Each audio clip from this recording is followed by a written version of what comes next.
હા હા ભાઈ આવી જાઈશ. અને બેનું એના ભાઈના ઘરે ઉનાળાના વેકેશનમાં ન જાય તો ક્યારે જાય? સારું ચાલ આવી જાઈશ, મૂકું હો. અરે શું વાત છે, આટલી બધી કેમ ખુશ દેખાય છો? અરે ખુશ તો હોવ જ ને, ઉનાળાનું વેકેશન છે ને તો ભાઈ મને એના ઘરે બોલાવે છે. આ તો બહુ ખુશીની વાત છે, કેમ કે બધી બહેનો પોતાના પિયર જાય જ તે વેકેશન કરવા માટે. તુંય વહી જા છે. પણ ક્યારે જા છો? વિચારું છું કે પરમ દિવસે જાઓ. પરમ દિવસે? અને કેટલા દિવસ માટે જઈશ? વિચારું છું કે અઠવાડિયા સુધી રોકાવ. એક અઠવાડિયું? કાંઈ વાંધો નહીં, આમ તો વેકેશન જ છે ને, એવું હોય તો 2 અઠવાડિયા રોકાઈ આવજે. હા વાંધો નહીં. અને હા સાંભળ, જતા પહેલા મમ્મીને પૂછતી જજે. વાંધો નહીં, હું મમ્મીને કહી દઉં. મમ્મી, મારા ભાઈનો ફોન આવ્યો હતો. એણે એમ કીધું કે આ ઉનાળાનું વેકેશન પડ્યું છે તો થોડાક દિવસ મારા ઘરે રોકાવા આવ ને, તો હું પરમ દિવસે હું જાઉં છું. હા હા, તું તારે જાજે જ્યારે જાવું હોય ત્યારે, પણ જતા પહેલા તારી નણંદને ફોન કરીને પૂછી જોજે કે ઈ ક્યારે આવવાની છે. પણ મમ્મી હું એને પછી પૂછી જોઈશ. પણ એને તારા વિના અહીંયા ગમતું નથી. ગયા વખતે ખબર છે ને, ઈ આવી હતી ત્યારે તું વહી ગઈ હતી, તો એને બિચારી કંટાળીને વહી ગઈ હતી, એટલે કહું છું. પણ મમ્મી હું એને આવીને પૂછી જોઈશ. હજી તો આખો મહિનો બાકી છે ને, હું તો અત્યારે જાઉં છું ને પછી આવીને પૂછી જોઉં તો. હા પણ તું જા પરમ દિવસે, ને એના બીજે દિવસે ઈ અહીંયા આવી ગઈ તો એટલે કહું છું કે એકવાર ફોન કરી લે.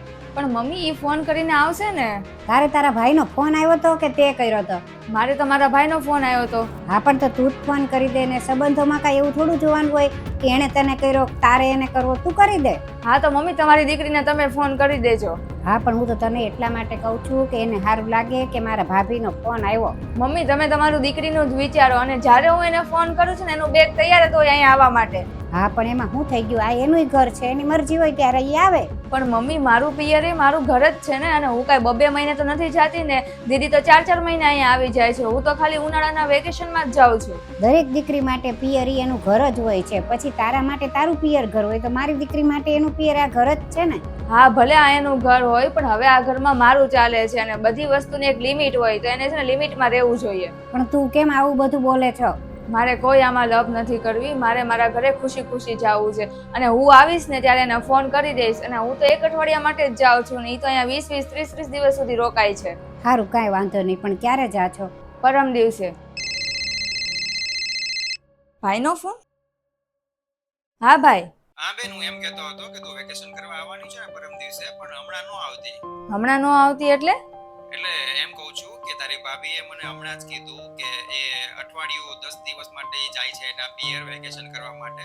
તો હું એમ વિચારતો હતો કે એ આવી જાય પછી તને હું બોલાવું. અને હું સાવ ના નથી પાડતો, તે તૈયારી કરી લીધી હોય, તારું મન હોય અહીંયા આવવાનું તો આવતી રહેજે.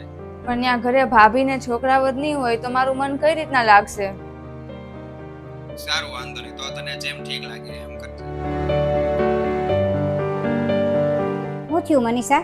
ભાઈનો ફોન હતો અને એમ કહેતો હતો કે ભાભી પિયર ગયા છે. હવે ઈ તો અઠવાડિયું પછી આવવાના છે, તો હવે હું કઈ રીતના જાઉં? એના વિના તો મને ગમશે નહીં. જેમ તને ત્યાં તારા ભાભી વિના નથી ગમતું, એમ મારી દીકરીને તે તારા વિના અહીંયા નથી ગમતું. એટલે જ કહું છું કે તું તારી નણંદને ફોન કરી દે, અને જેટલી ઇજ્જત તું તારી નણંદને કરીશ ને, એટલી જ ઇજ્જત તારી ભાભી તને કરશે.